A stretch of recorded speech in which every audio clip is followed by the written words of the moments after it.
All right, in this episode of Storytime, I'm talking about the single hottest week of sports betting I've ever witnessed. Unfortunately, I was the bookie and not the bettor, but in my 20 plus years involved in sports betting, I've never witnessed a hot streak like this one that I'm about to explain.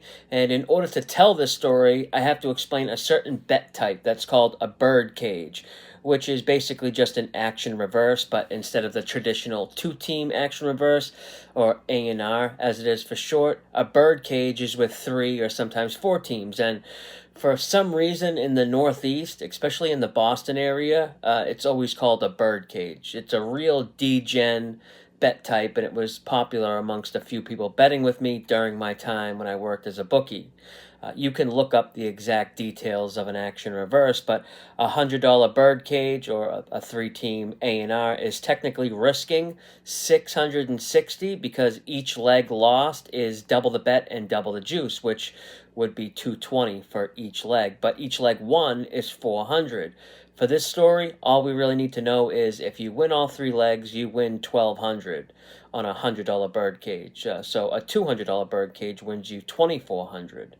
During baseball season, way back in I think like 2005, I was working as an agent for the biggest sports betting operation in the North Shore of Boston. I was expanding and growing my sports book, picking up new customers every week. Quick commercial break here. Have you ever thought about becoming a bookie? If you have any interest or have any questions about starting a sports book and how it all works, I can help you get started. I've been helping people start their own sportsbook operations the past few years. I even train them on how to run a successful sportsbook. You can just DM me or join my Discord for free through the link in my bio, and I'll explain the process of how it all works and answer any questions you may have.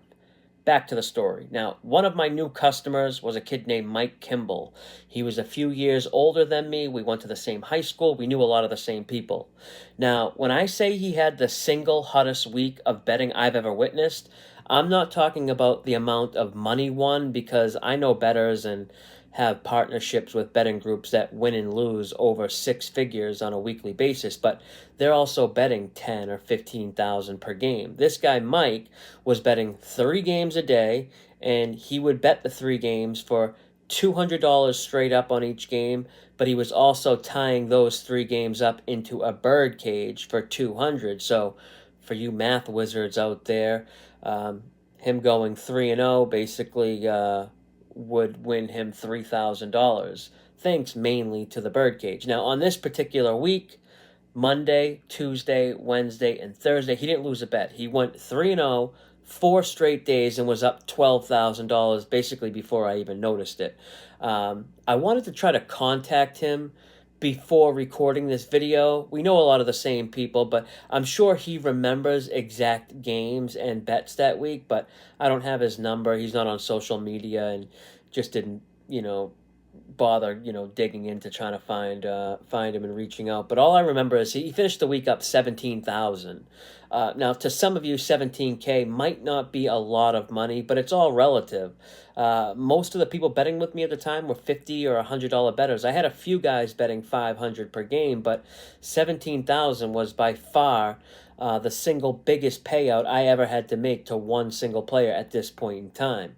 When the week was over, I remember thinking that I want to try and get him paid out as early as possible and in full with no issues because I knew word would spread about not just him winning 17,000, but that he got paid and that this would ultimately attract more customers. I think the total net figure of my sportsbook that week was roughly like $20,000. So that's what I had to go and get from my bosses to pay out the players.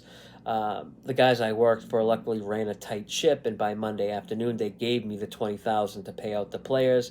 And I'll never forget meeting up with Mike to pay him. He literally cried. And I'm not exaggerating either. He cried when I handed him the 17,000 because he was supposed to get married later that year, and his fiance had no clue he gambled away all the money they had saved for the wedding, and then this money here that I was giving him could replace what he lost. But in true gambler fashion, a couple weeks later, he lost 8,000 and didn't have the money to pay. But that was something I couldn't have happen. After paying him 17K, I was getting that 8K no matter what. I ultimately did. It just took dragging him to the bank and his father's signature a couple times to withdraw money from a passbook savings account. But that's another story for another time. Now, if you found this video interesting and want to hear more like it, let me know in the comments section. I'm trying to figure out different content ideas, but only if people find it entertaining. And remember, if you want to explore the idea of becoming a bookie, reach out to me. I'll answer any questions you have about getting started. But that's all I got for this one. Until next time, good luck with your bets.